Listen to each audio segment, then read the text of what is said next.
Dia, Bom dia a César. todos. César. Gravando.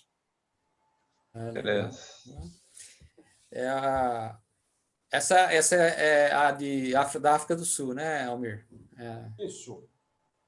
Já falando para a diretoria aqui, nós vamos ter uma no Peru também, mês que vem. Eu só estou aguardando eles me mandarem a ficha, porque eles não me mandaram a ficha ainda. Mandaram o Rex, mas não me mandaram a ficha. Mas assim que eu receber, eu já disparo para vocês aí. Ok, beleza. É legal que essa não é só temática, tá? Essa tem tudo. Legal. De que período a que período vai ser, Almir? Agora você me pegou. Eu sei que a inscrição é até dia 15 de agosto. O Reinaldo, estava indo tão bem, né, Reinaldo? É outubro. Isso é teste, isso é teste, isso é teste. Eu ainda não estudei tudo, entendeu? Mas é outubro. A gente faz as perguntas básicas, Gerson. Tá vendo? Para ver se pega o cara no pulo. Daqui a 2 semanas tem a Sampex também, né? Está começando dia 1º de agosto, né? Brapex. Brapex, desculpa. Brapex. De 1 a 15 de agosto, Sampex, exposição não, virtual. É que o presidente da FEBRAF agora é de Santos, já dá um... Bom, a tela já está pronta para compartilhar, Gerson. Então, legal. Podemos começar então, ô Gerson? Claro que sim. Deixa eu projetar aqui. A palavra é toda sua, tá? Da madeira ao papel. Vamos lá. Peraí, vou colocar ela aqui só um minuto. Pode compartilhar. Aí. Foi? Foi. Se vai. Aí. Melhorou? Isso. Bom, então vamos lá. Antes de mais nada, eu gostaria, né, de agradecer todos vocês aí pelo convite, né, pela oportunidade de eu poder estar aqui com vocês, compartilhando um pouquinho, né, dessa minha coleção. E acho que é até uma forma, né, de quem, né, não conhece o processo, né, de fabricação de papel, né, conhecer um pouquinho, né. Eu gostaria de aproveitar, agradecer em especial ao Reinaldo, viu, Reinaldo, pelo apoio que você me deu. Essa coleção ela está sendo revisada. Eu quero ver se até dezembro desse ano eu já estou com ela totalmente revisada, tá? Mas a ideia está mostrando um pouquinho para vocês essa interface que eu fiz com o processo produtivo, né, na qual eu venho atuando há vários anos, e a filatelia, tá? Então, aqui, o que eu fiz, pessoal? Para a gente, né, essa apresentação, alguns meses, eu apresentei ela lá na SPP, né, fiz aqui alguns ajustes, né, mas eu queria comentar um pouquinho da coleção, né, e falar um pouquinho também de mim, né, o que me motivou a fazer essa coleção. Então, ela está sendo exposta, né, inicialmente com um quadro, né, desde 2013, né, em exposições não competitivas. Aí eu fiz uma expansão dessa coleção para 5 quadros, né, expus ela na Brapex 2009 e ela pegou a premiação prata, né. Então, foi um ponto, né, que me motivou bastante agora realmente para mim fazer esse upgrade nela, né? E quem sabe ano que vem ela já está totalmente revisada para novos eventos, tá? Eu queria comentar um pouquinho, né, de mim, por que eu, né, escolhi esse tema, né? Então, a minha formação em engenharia, né, eu tenho, né, algumas especializações, pós-graduações na área de radioproteção, tanto na parte de educação também, né? Eu ministrei aulas, né, no Senai, na FGV, alguns anos atrás. Tenho MBA em gestão empresarial pela FGV e eu fiz um módulo internacional após esse término do MBA em Ohio, né, na Universidade de Ohio. Atualmente eu sou coordenador de contratos da SKF, já fazem 10 anos que eu atuo na SKF, e para vocês terem uma ideia, hoje nós temos mais de 100 contratos no Brasil e grande parte deles é do segmento de papel e celulose, né? A minha experiência, tanto como funcionário fixo, né, que eu atuei até 2006, como funcionário próprio, e até hoje, né, já somos mais de 25 anos atendendo o segmento de papel e celulose. Então, foi um ponto, né, de conhecer um pouco nesse processo produtivo que me motivou a estar, né, elaborando essa coleção. E falando um pouquinho da filatelia, né, aquela história, né, a gente começa juntando selos, né, depois vai para colecionador e um dia vira filatelista. Então, eu comecei, né, minha juntação de selo quando eu tinha meus 9, 10 anos, lá em meados de 78, 79. Em 2011, eu entrei para a filatelia, né, conheci a Sofia aqui americana, fui muito bem recebido, comecei a gostar, né, realmente da filatelia. Atualmente, eu sou atual presidente da Sofia, sou sócio da SPP, da Brajof e agora faço parte também do conselho aí da FEBRAF, tá? Então, só falando bem rapidamente um pouquinho da coleção e de mim. E agora, fazendo, né, um link já com a minha coleção, né, eu começo, né, falando sobre a necessidade, né, que o próprio homem tinha há vários anos atrás de estar se comunicando, né, tá escrevendo, né, através de metais, de minérios, de exemplos, cultura rupestre. E aí, focando um pouquinho, né, a invenção do papel, que pela história, né, a China foi uma das pioneiras, né, nesse processo, né, de fabricação de papel. Até Kai Lun foi a referência, né, da China nisso. Mas, em paralelo, nós temos também, né, o papiro, né, que foi também bastante conhecido, né, principalmente, né, no Egito, pergaminho, enfim, alguns casos, né, as pessoas escreviam até em cascos de tartaruga, enfim, era a necessidade da comunicação, né, através dos tempos.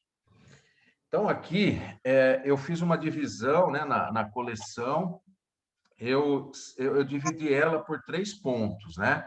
A formação das florestas, né, e o corte, né, da matéria-prima, né, que é a madeira, né? A produção da celulose e a produção do papel propriamente dita, né? Então, aqui nós temos 5 selos, né, mostrando um resuminho, né, desse processo produtivo, aonde a madeira ela é transformada em massa, em polpa, que é a celulose, automaticamente no papel. Aqui eu fiz, né, já a ponte com a indústria, né? Então, quando a gente fala de madeira, né, como que é processada, né, essa matéria-prima que é a madeira? Então, existem vários viveiros, né, onde são elaboradas as mudas, né, para plantio, são cultivadas as florestas, existe a colheita, né, da madeira, quando ela tem um período já de poda. Para vocês terem uma ideia, hoje o Brasil é considerado o maior fabricante de celulose do mundo. Por quê? Pelo fato de 4 a 5 anos, né, a matéria-prima já está pronta para o corte. Na Europa, Estados Unidos, Canadá, esse tempo pode chegar até 15 anos, né? Então, por isso que o Brasil vamos dizer assim, o pioneiro, né? Vamos falar assim, nessa alavancada, né, em nível de produção de celulose. Daí tem o transporte da madeira, né, para as fábricas, e essas madeiras são armazenadas em pátios, né, para poderem serem estocadas e estar entrando no processo produtivo. Então, o que acontece? Que eu não comentei com vocês, agora eu começo a fazer a interface com a filatelia, né? Então, quando a gente fala em fabricação de papel, nós temos 2 frentes. Ou o papel ele pode estar partindo da estaca zero, ou seja, da própria madeira, ou até mesmo de uma forma reciclada, né? As aparas de papel, papéis que já foram utilizados, né? Eles voltam para o processo, né? Eles são moídos novamente, né? E automaticamente eles são classificados e reciclados, né, para outros tipos de papel que a gente vai estar vendo no decorrer da apresentação, tá? Embaixo temos algumas fotos mostrando a parte de viveiros, né, como eles são, né, desenvolvidos, né? Hoje tem mudas que são feitas em laboratório, até para estar avaliando a qualidade e até o tempo de plantio e colheita, né? E os 3 tipos mais comuns, né, de matéria-prima são, né, o pinheiro, né, que é o pinus, o eucalipto, que é muito utilizado na maioria dos papéis, e o bambu, né? O bambu foi também um dos pioneiros aí em nível de matéria-prima de papel, né? Ele é muito utilizado, né, para determinados tipos de papel, por exemplo, o craft, né, que é um papel que exige uma resistência maior, né?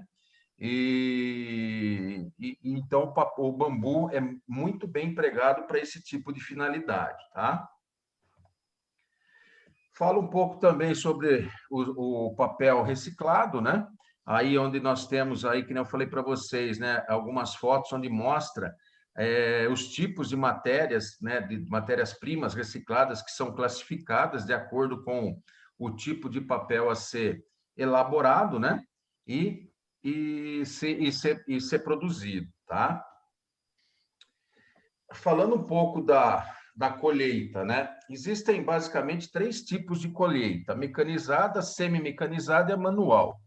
Hoje, nessa produção, né, o processo de celulose e papel é um processo contínuo, né?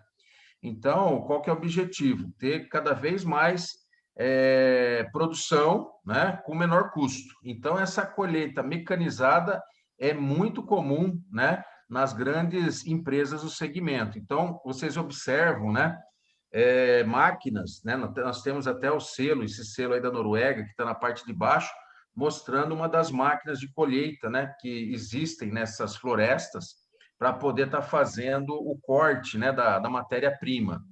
Então, a máquina pega, né, que nem aí o eucalipto, ela já corta o eucalipto, descasca o eucalipto e já corta ele em toras, né, 2, 3 metros de toras, para ser carregado no caminhão para estar indo para o processo industrial.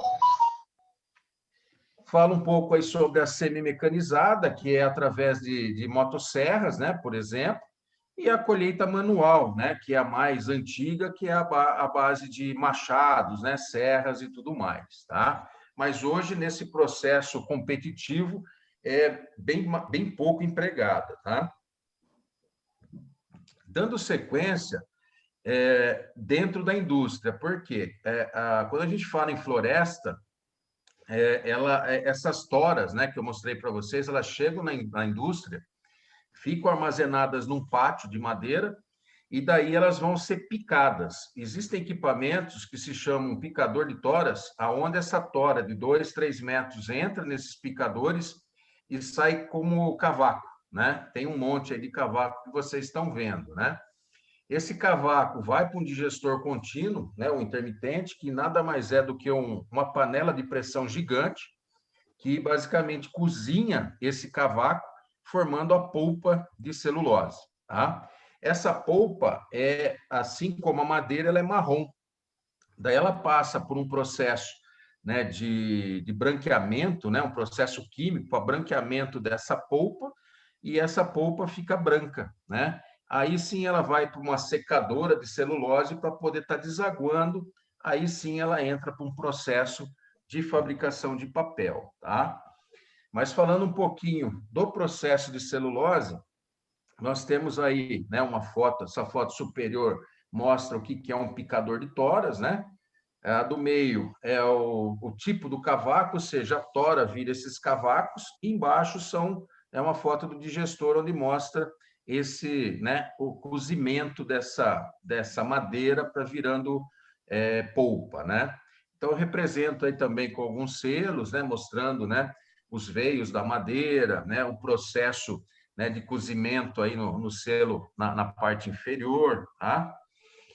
Todo o processo químico de branqueamento, né, Vocês podem ver na foto do meio, a polpa, quando ela é cozida, ela ainda é marrom. E após o processo químico, né, até representado pelo selo aí de cima, ele fica de uma cor totalmente branca, né? E após essa parte, né, de branqueamento, a massa ela vai para uma secadora, né, onde é totalmente desaguada essa massa e alimentado a máquina de papel.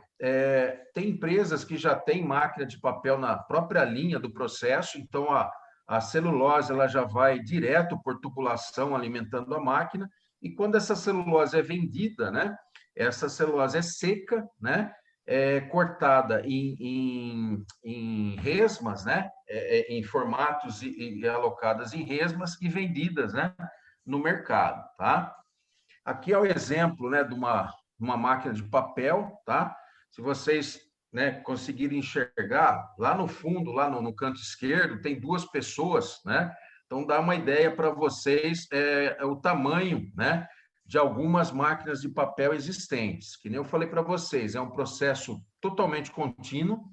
Se tiver a quebra do equipamento, a queima do motor, um travamento do rolamento, para-se toda a linha de produção. Então, o prejuízo é gigantesco, né? Então, requer realmente uma atenção muito especial com relação ao processo, tá? Então, aí tem alguns inteiros postais, né, que eu tenho na coleção, onde mostra alguns tipos de máquinas, né, de papel, né, que tem aí ao redor do mundo, tá?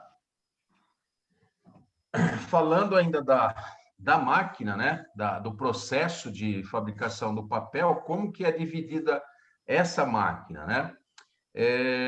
A hora que chega a celulose, né, assim que ela é formada ou ela é comprada, ela entra numa formação, nós chamamos de mesa plana, né, ou parte úmida da máquina, onde tem algumas caixas de entrada, né, que nós chamamos, aonde essa massa ela é adicionada em cima de uma tela formadora, né? Esse excedente de água, ele é succionado da massa, né? E a massa, ela parte, né, para um processo de prensagem para realmente desaguar o máximo possível que tenha de umidade nessa massa. Automaticamente, após o sistema de prensagem da celulose, né, ou da paras propriamente dita, né, passa-se por uma bateria de cilindros secadores, né? Tem a foto aí embaixo, que nada mais é que cilindros, né, que são injetados vapor dentro desses cilindros, e à medida que a folha de papel passa nos cilindros, essa folha é seca. No final do processo tem o sistema de calandragem, né, que a folha passa até para ganhar lisura. Vocês vão ver, né, nos tipos de papel a importância disso. Imagina, você vai fazer um selo, por exemplo, a hora que você vai fazer a impressão, o que acontece? Muitas vezes saem aquelas variedades, né? Então, realmente, a base, né, da impressão realmente na calandra, que é um dos pontos que dá essa qualidade do papel. E a enroladeira, né? Que essa folha ela vai ser enrolada. Nós chamamos essas bobinas que saem da máquina como bobina jumbo, né? Tem, dependendo a largura da máquina, tem bobinas aí que pesam de 10 a 20, 25 toneladas, né? E à medida que você enche uma bobina, já sai a bobina, entra uma estanga, sem parar a máquina, já começa a enrolar uma nova bobina.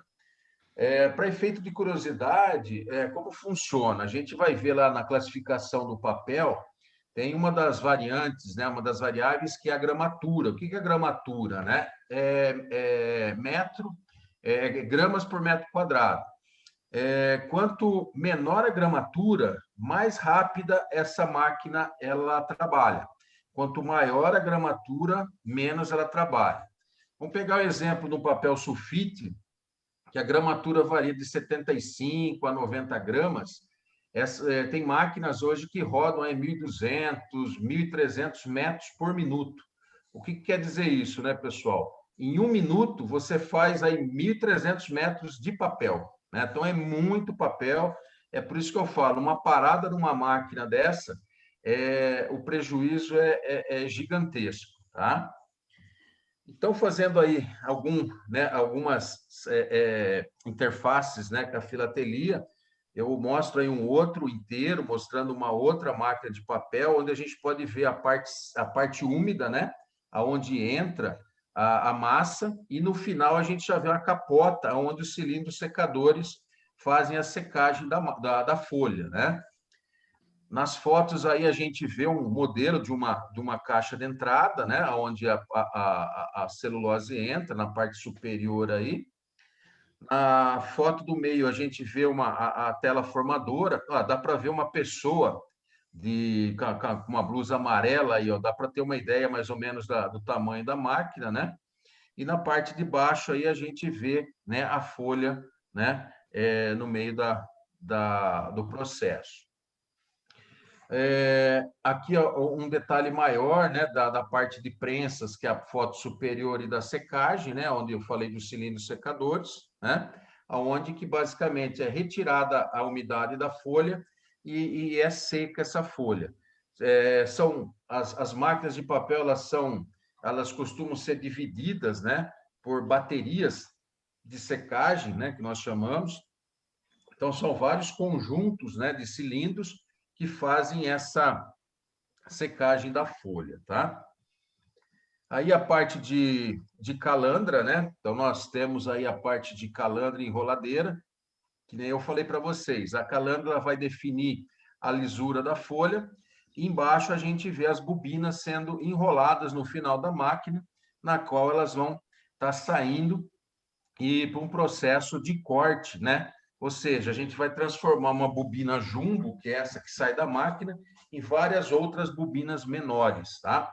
Para começar o processo, né, vamos dizer assim, de venda, né, de corte por formato, seja um A4, um A3, ou até mesmo em bobinas em gráficas, né, para fazer outro tipo, né, de aplicação.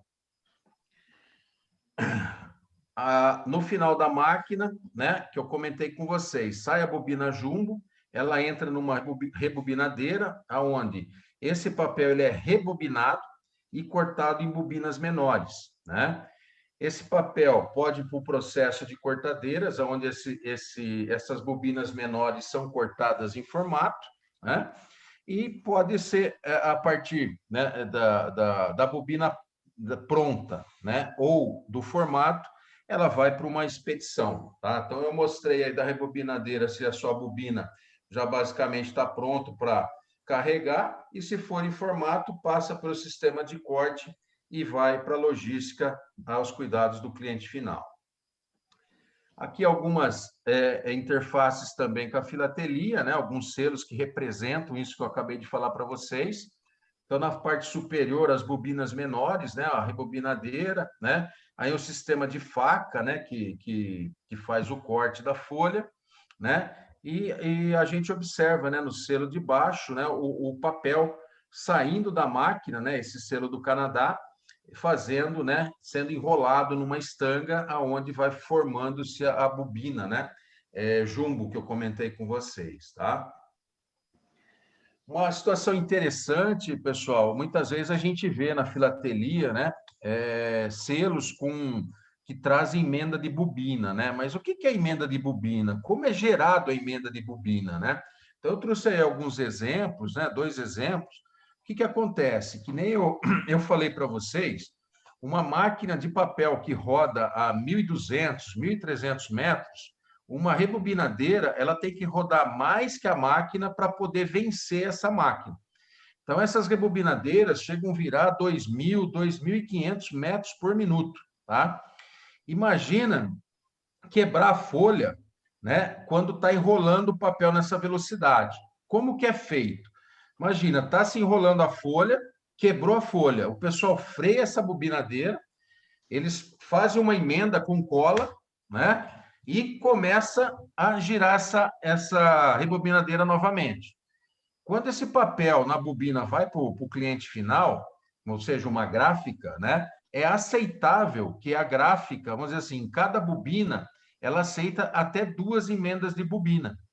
Imagina vocês, uma bobina dessa, que foi com emenda da bobina, né? para a gráfica, a hora que esse papel for para impressão, imagina, está entrando a impressão do selo. A hora que esse selo, essa impressão entrar em cima da emenda, chega a fazer essa emenda de bobina propriamente dita, tá? Mas a origem dessa emenda é lá na máquina, né? No final da máquina de papel, a hora que é rebobinado a folha, tá? Então, é só para vocês terem uma ideia, né? Eu tenho selo, tenho folha com emenda de bobina. Tá, mas como que gerou emenda? Através dessa, vamos dizer assim, dessa falha no processo produtivo do papel, tá? Aqui também alguns exemplos, né, da parte de cortadeiras, né? Que nem a bobina chega, ela passa por vários tipos de máquinas, né, de cortadeiras, aonde o papel sai em formatos, né? E daí, né, A4, A3, ofício, enfim. E aí ele é resmado, embalado e vai para o cliente final. Comento também, né, quando a gente fala, né, não vou falar assim, da revolução postal, né, que houve, né, o papel, né, as cartas, né, elas ganharam uma força grande, né, para essa interface, né, entre as pessoas se comunicarem, né? E o papel, né, ele foi né, um dos meios, né, que proporcionou tudo isso. Mas não só, né, através de papel carta, envelopes, né?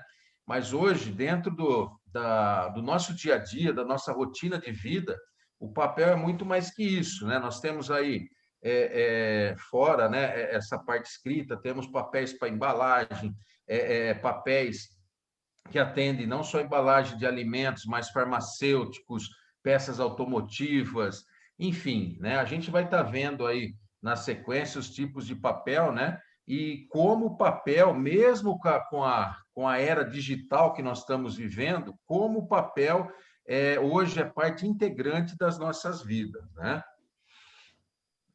Aqui eu queria compartilhar com vocês um pouquinho, né, da classificação do papel. Como que o papel muitas vezes é classificado, né? Aí são os 4 tipos, né, de variáveis, né, de classificação que é bem conhecida. Primeiro, o peso, né? Que nem eu comentei com vocês, o papel, a unidade de referência de peso é gramas por metro quadrado, tá? Que pode variar de 18 gramas a 400 gramas, 450 gramas. A cor, desculpa, pessoal. A cor, ela é também das variáveis, tá? Referente à classificação do papel. O formato, que nem eu falei para vocês, né? O formato, ele pode ser definido, né? Pelo dimensional dele, né? Também é uma variável, e a própria textura, aquele exemplo que eu dei das calandras, né? A textura ela é primordial, né? Muitas vezes para a impressão do papel. A gente vai ver alguns tipos de papel que não necessariamente precisa ter um acabamento fino, né? Uma qualidade boa de impressão, mas tem tipos de papel que realmente requer uma precisão bastante rigorosa, né, para poder, né, garantir, né, o que vai ser impresso nele, tá? Então, eu queria compartilhar agora, né, que nem eu falei bastante aí da celulose, né, das florestas, da celulose, e como o papel ele é produzido. Agora, eu queria compartilhar, até em cima de algumas peças, né, alguns tipos de papel. Então, o papel jornal, né? O papel jornal, ele é um papel que é muito utilizado a paras na fabricação dele, né? Então, a base dele são de papéis reciclados, né? A gramatura do papel jornal, ela varia de 45 a 55 gramas, né? E aquela história, né? Com a chegada aí da era digital, né? A gente vê uma queda bastante grande, né, do jornal, né, do papel jornal, mas mesmo assim, né, ainda ele continua na ativa, né? Um segmento que vem crescendo muito, né, é o papel reciclado, né? A gente observa que hoje tem tipos de papel reciclado que custa mais caro que papel à base de celulose, né? Até pelo significado, né? De meio ambiente, né? De realmente reciclar, né? Papel que já foi utilizado, né? No papel reciclado existem duas situações, né? Nós chamamos de aparas pré-consumo, né? Ou seja, é uma aparas que saiu da máquina, ela não foi utilizada ainda pelo mercado consumidor e por algum motivo, algum defeito, ela volta para ser moída e virar pasta, né? Massa de novo. E aparas pós-consumo, pegando o próprio exemplo do jornal, né? É uma aparas que foi feito um produto, que é o jornal, que seja, e foi feito o papel dele, voltou para ser moído e virar papel novamente, tá? Aí nós temos aí o papel película, né? O papel cebola, cebolinha, como é chamado. Ele é um papel bem fino, né? Ele é um papel quase que transparente, né? Ou seja, a gramatura dele é bem inferior, né, aos tipos de gramatura convencionais no mercado. O papel moeda, né? O papel moeda, o próprio nome está dizendo, né? O papel para fazer cédulas, né? De dinheiro, né? Então, é um papel específico, né? Para esse tipo de aplicação. Eu chamo aqui a atenção também, né? Quando a gente fala em papel moeda, em meados aí de 1920, 1921, a Letônia, devido, né, à falta de papel, até em função da Primeira Guerra Mundial, eles utilizaram, né, papéis, moedas para impressão de selos, né? Então, a gente ainda consegue identificar no mercado, em alguns comerciantes, selos da Letônia que foram impressos em papel moeda, tá? Então, aí à frente do selo, aí na parte inferior esquerda, e atrás do selo, né, no verso, a gente vê que ele foi impresso em papel moeda, tá? O papel cartão. O papel cartão, eu já tive, né, a oportunidade de trabalhar numa fábrica de papel cartão, e o segmento hoje, né, o leque de produtos é muito grande, pessoal. Desde que nem eu falei para vocês, desde embalagens, né, de pasta de dente, produtos farmacêuticos, produtos para autopeças, higiene pessoal, cosmético, enfim, o leque é muito amplo, né? E como que é feito o papel cartão, né? O papel cartão, ele basicamente tem 3 camadas, né? Muitas vezes utilizado 100% de celulose ou muitas vezes é variável, celulose mais aparas, tá? E a gramatura dele varia aí de 180 a 400, 450 gramas, tá ok? Papel Bíblia, né? O papel Bíblia, o próprio nome diz, se você pegar a Bíblia e ver o tipo de papel dele, a gente observa, é um papel fino, né? A gramatura do papel Bíblia varia de 26 a 45 gramas, né? E o próprio nome está dizendo, né? É específico para esses tipos de bibliografias, tá? O ticho já é mais na linha de tipo papel higiênico, né? Toalhas higiênicas, né? É um papel com um percentual muito grande de aparas, né? Tem um percentual de celulose, mas aparas é muito comum estar sendo utilizada nesse tipo de papel, tá? Para essa aplicação. Eu chamo a atenção aí de um papel fosforescente, até eu trouxe aí uns selos do Brasil. Por que fosforescente, né? Porque ele tem o elemento químico, né? O fósforo, né? Que dá essa fosforescência muitas vezes nesses tipos de selo, tá? Papel para cigarros, né? Então, o papel de cigarro também é um papel específico para essa aplicação. A gramatura varia aí de 13 a 25 gramas, né?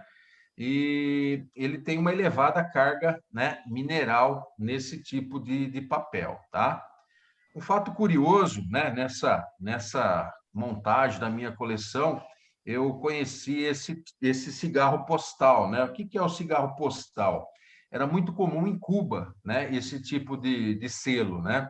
Era um selo, né? Que se chamava cigarro postal, na qual ele fazia a função dele, né? De taxa, porém ele trazia uma propaganda, né? Incentivando, né? Os tabacos, né?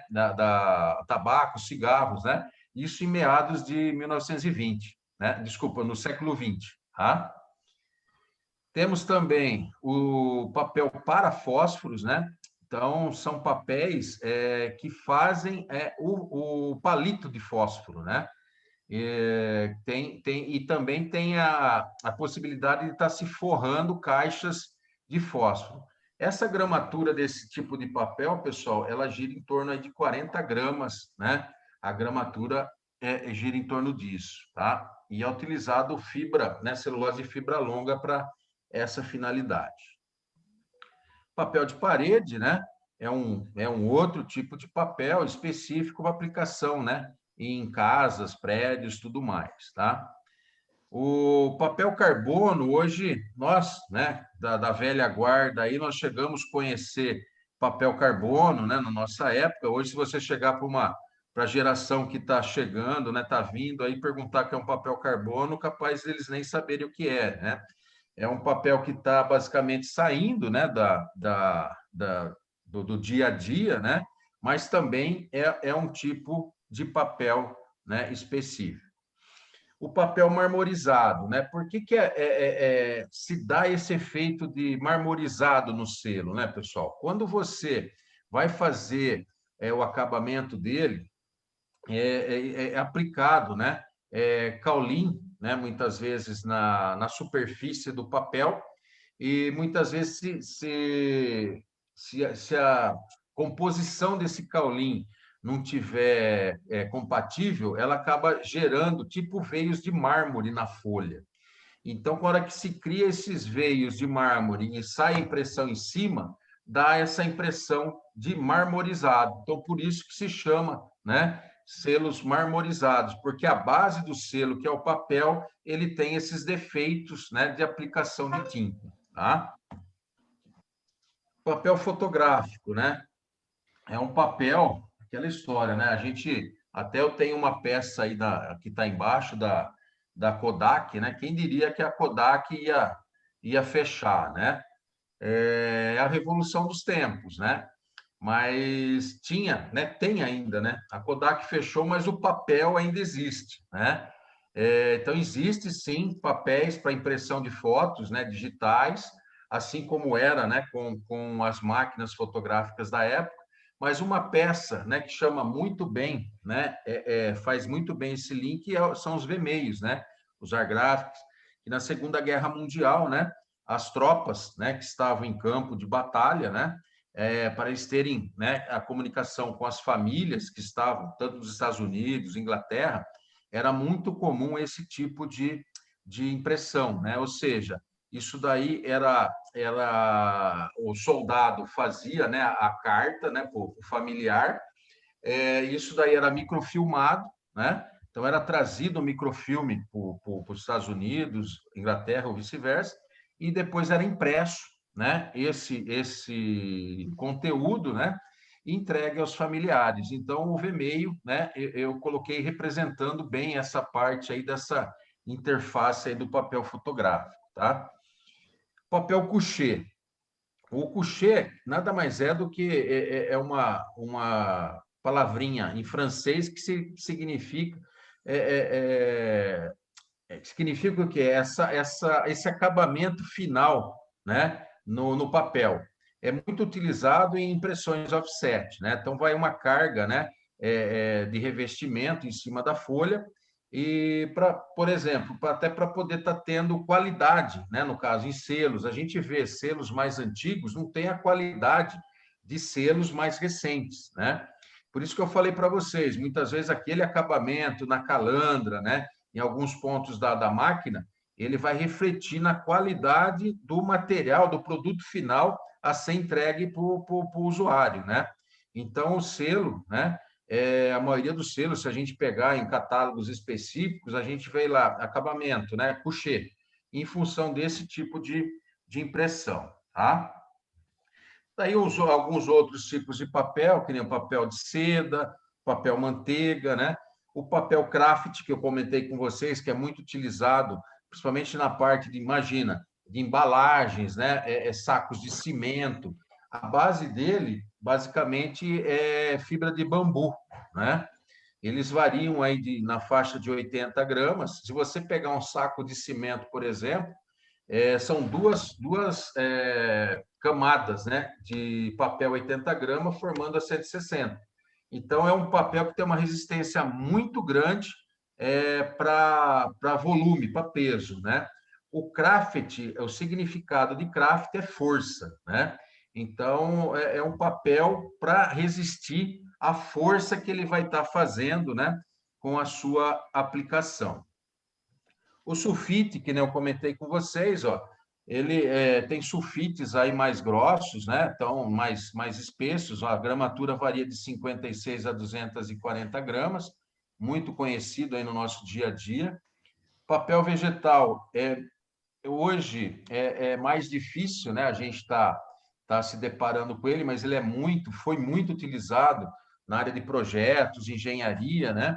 Para poder estar se fazendo, né? Estudos, né? Desenvolvimentos. E o papel palha, né? Por que muitas vezes a gente pega um selo, né? Esse aqui é selo de papel palha. É um papel amarelado, né? E ele é fabricado em cima de uma pasta, né? Com diversos cereais. Então, a base dele, pessoal, em cima dessa pasta, à medida que é feita a impressão, ele dá essa aparência amarelada, tá? O papel nativo, né? Esse papel nativo, ele é a base de folhas de bananeira. Foi muito utilizado, né, em meados aí de 1912 a 14 e até 1950. E era muito comum lá no Tibete esse tipo de papel, né? E existem selos, né, que foram feitos nesse tipo de papel. Então, até tem alguns deles na minha coleção. Então, você vê um papel bem rústico, né? Bem grosseiro, por causa da base dele, que é com folha de bananeira. O papelão, né? O papelão, ele varia de 250 a 350 gramas, e a finalidade é, principalmente, né? Confecção de caixas, sacolas, né? Também para carregar, né? Volumes, né? Peso, tá?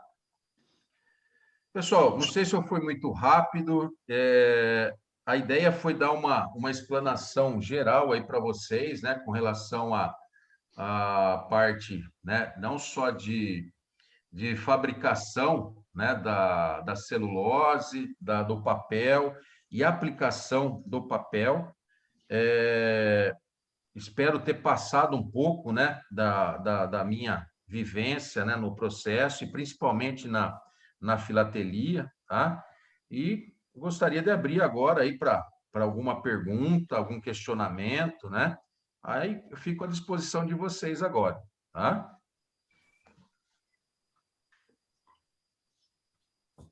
Ô, Gerson, bom dia.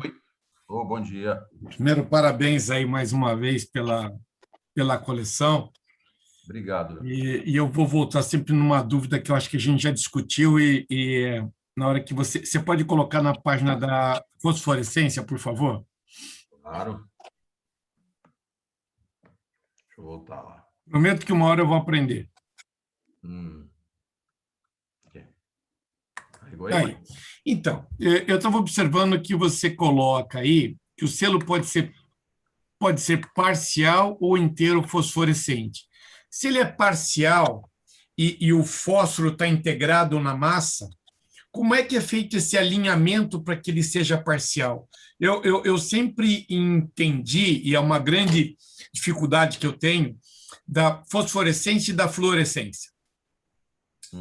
Eu sempre entendo que quando é totalmente, ele é fosforescente, porque eu adiciono o fósforo na massa, essa massa fica homogeneizada, e quando ele é uma faixa, aí eu penso na fluorescência, então eu fiquei com essa dúvida.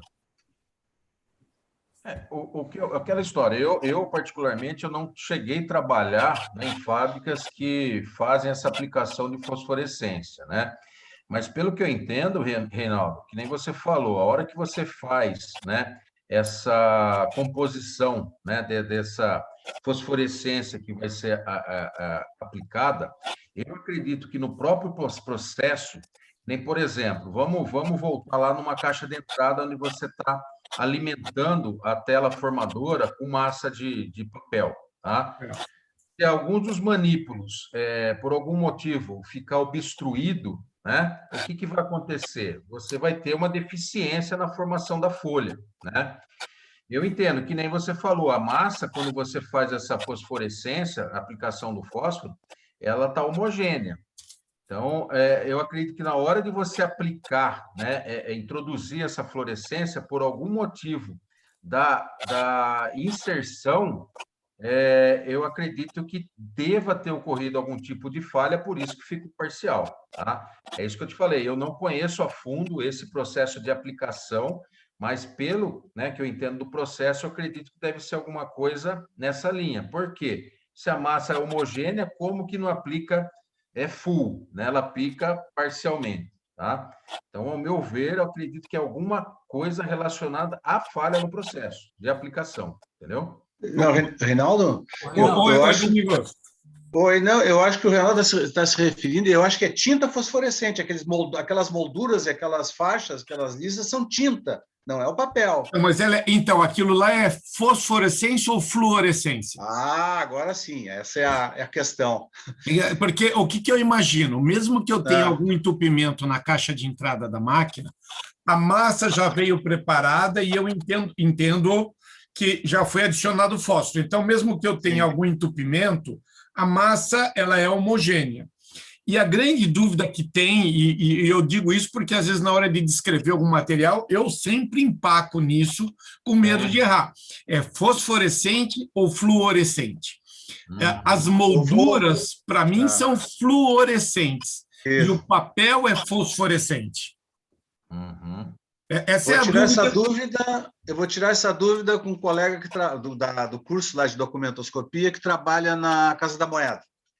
Legal. Você entendeu a pergunta, né, Domingos? Porque sim. a gente vai descrever, e eu mesmo, às vezes, pego a mesma peça, uma hora escrevo fosforescente, fluorescente. Aí eu paro e falo, pô, é fosforescente ou é fluorescente? Uhum. Porque são coisas distintas, né? Sim. Eu até peço a gentileza, viu, Domingos? Se você conseguir alguma coisa, por favor, compartilhe. Beleza. E pode eu deixar. acho que não só vai agregar para o Reinaldo, mas para mim também, até para enriquecer o meu conhecimento e a coleção, viu? Te agradeço. Outra coisa, Gerson, Pois não. lá do curso de documentoscopia, nós tivemos duas aulas com o mesmo professor até sobre... falou também sobre fabricação de papel, mas principalmente papel de segurança. E uma coisa que ele fez questão sempre de ressaltar para todo mundo, que muita gente faz confusão, o papel moeda é uma coisa e papel de segurança é outra. O papel que é feito, os passaportes, as carteiras de identidade, são papéis de segurança. Muita gente confunde com papel moeda. Por quê? Por causa da calcografia. Tem calcografia, tem vários elementos de segurança, as pessoas fazem confusão. São coisas diferentes. Uma coisa é o papel moeda, outra coisa é o papel de segurança.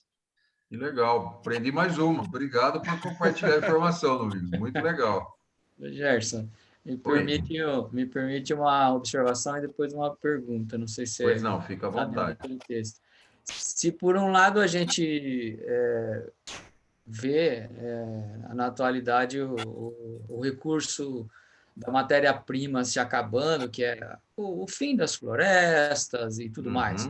A mesma coisa com o petróleo, um exemplo, né? Claro. Eu diria que para acabar as florestas do planeta, isso acho que teria que ter, sei lá, quantas gerações ainda, mas é finito. Isso é uma realidade. E, por outro lado, nós temos aí os Correios, né, na modernização dos Correios. Eu não diria que os selos deixariam de existir, mas assim a diminuição da emissão física de selos em papel. Isso é uma realidade também, que ao longo do tempo, eu acredito que com o passar do tempo, a TI, a tecnologia sendo cada vez vai melhorando e os selos vão diminuindo também. Então, aí a pergunta, você que é estudioso do assunto, em termos de papel, que oriundo da madeira, uma hora vão ter que imaginar alguma coisa. Já existe algum estudo, alguma coisa para se fazer papel com outra matéria-prima? Olha, o que nem eu comentei com vocês, né? Hoje, basicamente, a gente está vivendo uma era digital, né? Há uns anos atrás, quando a gente, né, que a era digital começou a entrar forte, qual que era a ideia, né? Vai entrar agora o computador, na informática não vai precisar mais imprimir papel. Perfeito, a gente observa, né, que teve uma redução bastante grande, mas você vê outros segmentos, que nem você acabou de dar o exemplo, né, Vinci Guerra? O selo, a gente está vendo uma tendência, as franquias mecânicas, elas estão tomando a frente de tudo isso. Então, existe realmente uma tendência, né, de ter uma migração. Mas se você pegar a logística que é feita, ou seja, o que está acontecendo com essa era digital, né? A gente vê hoje o selo, ele está tendo uma descendência, mas as embalagens, isso eu estou falando de papel, tá? Mas as embalagens dessas vendas digitais exponenciou, né? Hoje você vê caminhões, né? Vans do Mercado Livre fazendo a vez do correio, né? Dos caminhões de correio. Então, ou seja, eu concordo com você que realmente existe uma redução de impressão em papel de selos, mas a venda de papéis para embalagem está lá em cima. Existe, que nem eu falei para vocês, hoje, no segmento mundial, a China, o Brasil é considerado o maior fabricante de celulose do mundo. E a China já está sendo considerada a maior fabricante de papel do mundo, né? Ou seja, os chineses estão, né, na dianteira, né, na parte de fabricação de papel. Então, eu acredito que sim, assim como, né, eu falei lá no início, lá na era pré-histórica, quando existia lá a pintura, né, rupestre, o pessoal escrevia em pedra, madeira, e até chegar no papel, não tenho dúvida que com o passar do tempo pode ser que a gente nem esteja mais, né, nesse mundo, né? Mas eu acredito sim que vai ter uma tendência, né? Mas eu acredito, Vinci Guerra, que pelo menos para os próximos anos o papel ainda vai ser muito bem empregado, cara, porque o que a gente vê de investimento nesse segmento é muito grande, viu, Vinci Guerra? É muito grande mesmo, tá? Me permite um comentário aqui, Gerson? Claro, fica à vontade, Renan. Só pegando dentro do comparativo, quando o Vinci Guerra fez florestas versus petróleo, conceitualmente são duas coisas distintas, porque o petróleo tem um processo de decomposição de um tempo bastante grande, e a floresta, principalmente no Brasil, quando a gente discute eucalipto, ela é renovável. Então, o grande trunfo que tornou o Brasil um grande produtor de celulose, que é a parte-prima, foi ela ter desenvolvido uma grande cultura de eucalipto e ter conseguido, ao longo do tempo, fazer uma redução da idade do abate da árvore. Isso quer dizer, o eucalipto hoje se torna maduro e consegue ser processado num abate de 5, 6 anos de vida. Enquanto, se você pegar uma árvore de clima frio, principalmente na Europa, muitas delas precisam de 35, 40 anos. Ou seja, quando aqui 1 hectare está produzindo pela 7ª vez o abate, o mesmo hectare na Europa está produzindo o primeiro. Então, isso deu um ganho em produção de celulose de fibra curta muito grande no Brasil.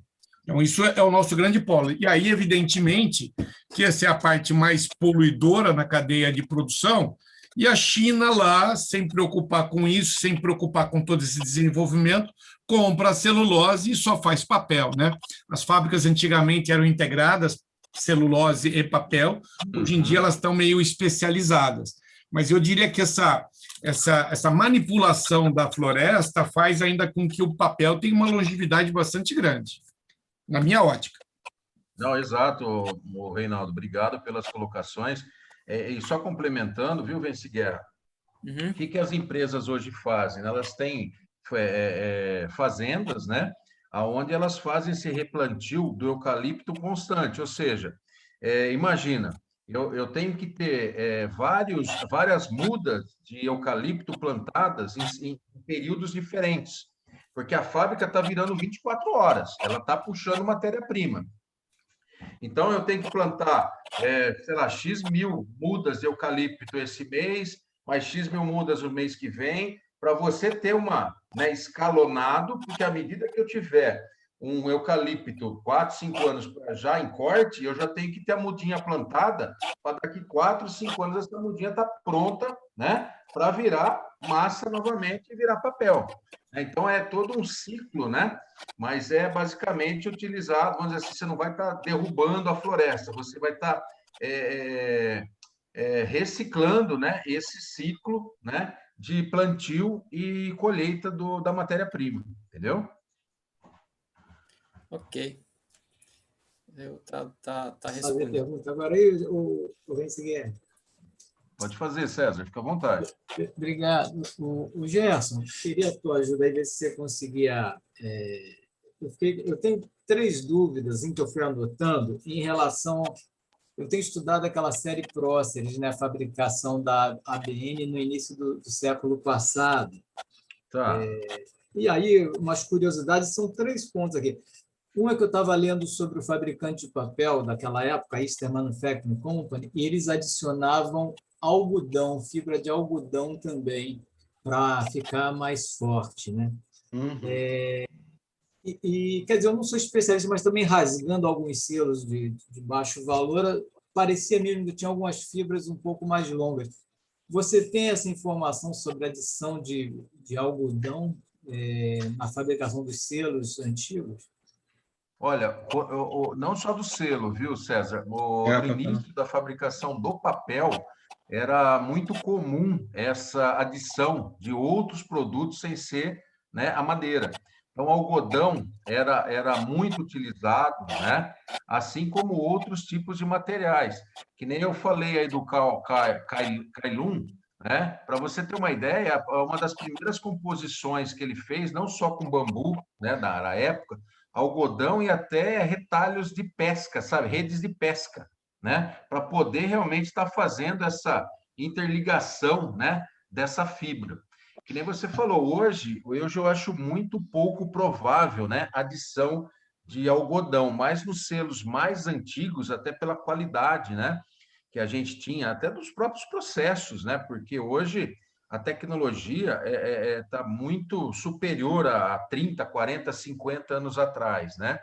Mas hoje eu acho muito difícil você encontrar uma adição de algodão, mas no passado, com certeza, poderia sim estar adicionado esse tipo de fibra, viu, César? Legal. Uma outra, aproveitando essa página aí da Bíblia, também estudando aquelas séries, né, a gente tem algumas provas de cunho que elas são em papel tipo Índia, encalcado sobre cartão, né? Então, e aí você vê que aí eu fui, por que é esse papel tipo Índia? Então, ele é um papel fininho, resistente e que na descrição eu achei que é usado para a Bíblia. Então, ou seja, um papel fininho de boa qualidade. Então, só que isso tudo é traduzindo, né, com o Google Tradutor. Sei. Você confirma isso, essa descrição que o Índia é o mesmo papel da Bíblia, é essa mesma visão que você tem, esse usado nas provas de cunho? Você chegou a olhar algum die proof que é dessa forma que eu falei? Não, eu vejo que, pelo que você está me falando, eu não cheguei a me aprofundar nesse tipo de detalhe, viu, César? Mas eu entendo que esse papel tipo Índia deve ser alguma coisa similar a um papel vegetal, né? Um papel mais resistente, realmente, para poder absorver essa aplicação, né, como prova. Eu ficaria te devendo essa informação que o que eu falar aqui pode ser, né, aquém da verdade. Se você, porventura, tiver contato com um die-proof Legal. desse, você vai ver o seguinte, ele é um cartão, mas, na verdade, a impressão não é no cartão, a impressão é uma película que está Sim. sobre ele, né? Que é o tal Sobreposta a ele, né? é isso, que é o Aham, tal do Índia, né? E exato. tem mais um, é o seguinte, aqueles selos também, eles ainda não apresentavam, com alguma raridade, né, claro, mas filigrana de sutura, né, devido à emenda na esteira secadora, né, na esteira de secagem. Essa filigrana de sutura, eu imagino que, a partir de uma determinada época, não apareceu mais, né, vamos dizer assim, não teria mais isso. Você tem informação assim, quando que deixou de ter filigrana de sutura, a partir de que mudança de método de fabricação que deixou de ter filigrana de sutura? Não, eu até fui na apresentação na SPP, essa questão de filigrana, né? Ela deu bastante polêmica também, realmente é um ponto que você não encontra, é muito difícil você encontrar em literaturas, né? E basicamente, vamos dizer assim, pelo menos nesses últimos tempos, né? Pelo que eu tenho rodado, eu não me deparei, né, com nenhuma fábrica que faça ainda aplicação, né, da filigrana. E realmente essa eu vou ficar te devendo também, César. Eu também não vou me aventurar a falar alguma coisa, né, que eu não tenho base, né, para poder estar te falando, mas realmente é um tópico que eu, particularmente, né, eu fico bastante curioso também nessa questão da filigrana, né? Mas, infelizmente, em nível de literaturas é bem pobre, né, o que a gente tem para explorar nesse segmento. Mas, com certeza, aquela história, estou revisando minha coleção, estou entrando em mais detalhes, né? A ideia é fazer, acrescentar algo além, né, do que já foi apresentado, e com certeza, se eu identificar alguma coisa nessa linha que eu também estou vasculhando, eu vou estar compartilhando contigo, tá? Ah, legal, Gerson, porque talvez esse item de filigrana pudesse, né, compor, já que é da madeira ao Sim. papel, né? Legal. Tá bom, Não, parabéns, tanto Gerson, é. ótima apresentação, gostei muito. Eu lá nos meus idos lá como estagiário, eu cheguei a estagiar numa fábrica de papel. Aqui no Rio, ela recebia a celulose, os pacotes de celulose, e fabricava só os rolos de papel, né? Mas Que foi uma legal. viagem no tempo e gostei muito. Qual fábrica era, César? Era Gretiza, fábrica de papel, que ficava em Inhaúma, já não existe mais. Ficava perto da... Hoje seria beirando o metrô, o pré-metrô do Rio, em Inhaúma, mas não existe mais. Gretiza, fábrica de papel. Que legal. Bacana. Valeu, Muito Gerson. legal. Parabéns aí. Obrigado, viu? Obrigado. Então, Gerson, aproveitando a manifestação do César aí, o algodão ele é muito usado nos papéis artísticos, tá? Justamente eles dão mais... A qualidade do papel é melhor, ele é mais resistente. Então, papel para aquarela, essas coisas assim, ou mesmo pintura a óleo em papel, eles são mais usados. Inclusive, tem alguns que têm a marca d'água Cotton, né?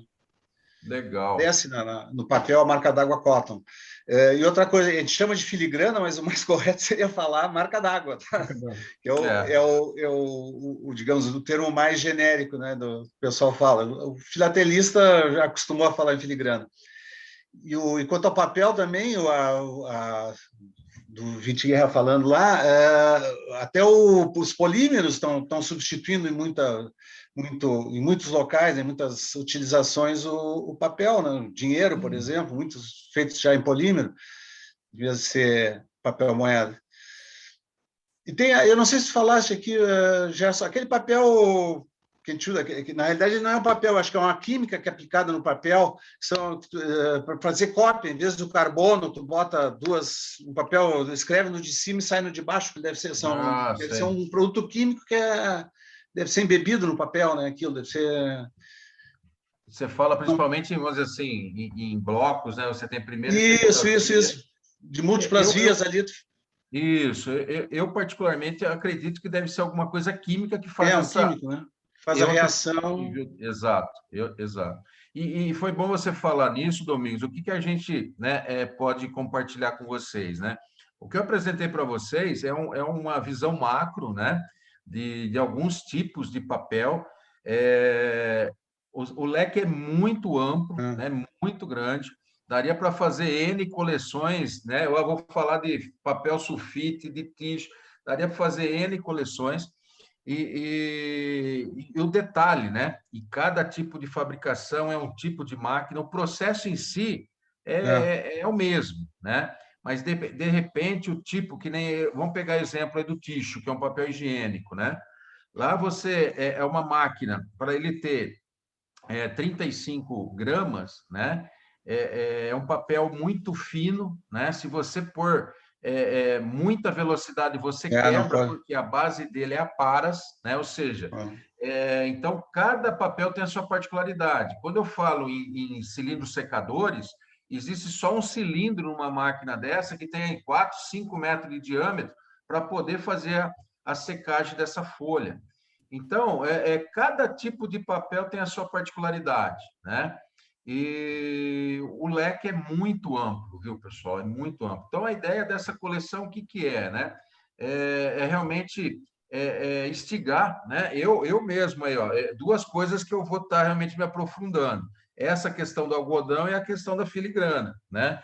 Então, acho que até para proporcionar, né, essa discussão entre a gente, porque eu também, assim, fora essa coleção, tenho outras. Muitas vezes a gente se depara com algumas situações e fala, pô, mas como que foi feito isso? É o exemplo que eu dei da emenda de bobina, né? Quantos de vocês, pô, tem emenda de bobina, mas como foi gerado? Então, eu mostrei para vocês como foi. Então, eu também sinto essa curiosidade, assim como vocês, eu acho que isso que instiga a gente cada vez mais está desenvolvendo as nossas coleções, está aprendendo, pesquisando, né? E compartilhando todo esse conhecimento, tá? Tem 5 ou 8 quadros, ô Gerson? Essa tem 5, por enquanto. Tá. Como você falou, tem um leque ainda para ser explorado, muito, né? Então, muito, viu, Vencigarro? Muita coisa, viu? Tá, eu não falo nada porque eu tenho uma com 5 também, para aumentar não é brincadeira. Exato, mas estamos no caminho, né? Eu acredito que até o final do ano ela já vai ter mudado muito a cara dela, né? Uhum. E a tendência não é parar por aí, né? Cada vez mais a gente está, né, incorporando coisas novas, tá? Ok. Perguntas Alguma aí? coisa mais, pessoal? Bom.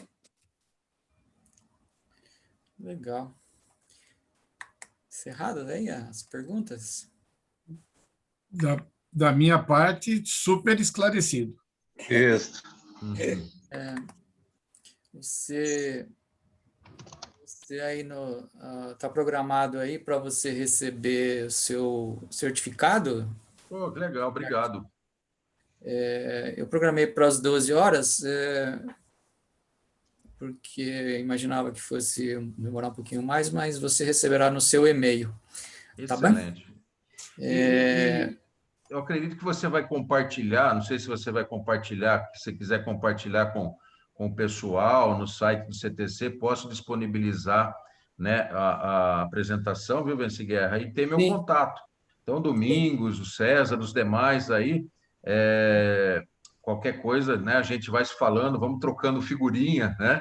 Eu acho que o aprendizado, acho que a gente leva para o resto da vida, né? O que a gente puder estar compartilhando, conte comigo também, se tiver alguma dúvida que surja, né? O que eu puder estar ajudando, né? Contribuindo, né? Com vocês, eu estou à disposição, tá? Legal. Bastante bacana, gostei. Muito embora já foi apresentado na SPP 2 vezes, mas é sempre um público diferente para nós. E agradeço a presença de todos. Só para lembrar, na próxima reunião, vai ser dia 21 de agosto, nós estamos com a programação com o Antônio Luiz, apresentando a coleção. Confirmado, né, Antônio Luiz? Sim, confirmado. Um passeio pela cidade maravilhosa, né? Esse mesmo, Isso. Ou sem bala perdido. Nós vamos ter que vir. Pode incluir isso, né, como um assunto Tem que assistir a reunião aí com a proteção especial. Legal. Algumas datas aí, né, das próximas, antes da próxima reunião, né? Bom, Brapex inicia dia 1º de agosto, dia do selo, aí até o dia 15. Para quem é aqui da região e assiste o canal da Globo Regional aqui da IPTV, no dia 31/7, no Mais Caminhos, vai passar uma reportagem que foi gravada sobre o dia do selo, e nós fizemos uma participação, eu e o Reinaldo. Então, Mais Caminhos é aquele programa do Pedro Leonardo, que tem às 2h30 da tarde, sábado. Legal. Depois eu mando aí um link para vocês acessarem Ótimo. a reportagem. O que mais? Reinaldo? Da minha parte, perfeito. Da tarde também tem o leilão da SPP, né? Quem quiser participar e puder. Importantíssimo esse. Ajuda a pagar nossas Lembrado, né, contas. Tony? Ajuda a pagar as contas. Azizo, alguma fala? Doutor Barbosa? Domingos? Almir? Não, tudo bem. César? Tony, agradeço a presença de todos aí. Parabéns. Ótima palestra. Obrigado. Parabéns, gente. Obrigado, Parabéns, pessoal. Valeu, parabéns, Gerson. Obrigado. Boa Valeu, semana obrigado pelo e convite. até a tarde todo mundo na SPP. Isso aí.